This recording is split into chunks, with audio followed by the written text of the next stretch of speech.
metu mes esame Užutrakyje, Trakų rajone, labai gražioje istorinėje vietoje. Ir čia vyksta 10-metis vaikų globos kelionės arčiau mūsų vaikų konferencija.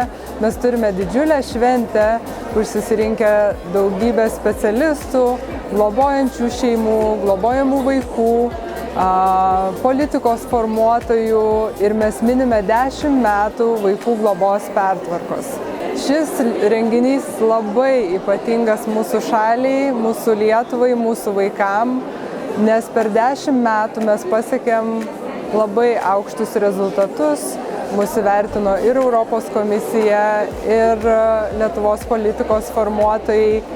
Per 10 metų mes uždarėme visus didžiuosius vaikų globos namus, visas didžiasias institucijas, per pusę sumažėjo globojamų vaikų skaičius. Per šį 10 metų laikotarpį mes kaip Lietuva priėmėm visiško atsisakymo, nemušimo įstatymo vaikų, taip pat centralizavusi vaiko teisių apsaugos sistemą, sustiprėjo socialinė priežiūra šeimų, sustiprėjo dienos centrai, įsikūrė net 66 globos centrai, kurie padeda globėjams ir jais rūpinasi.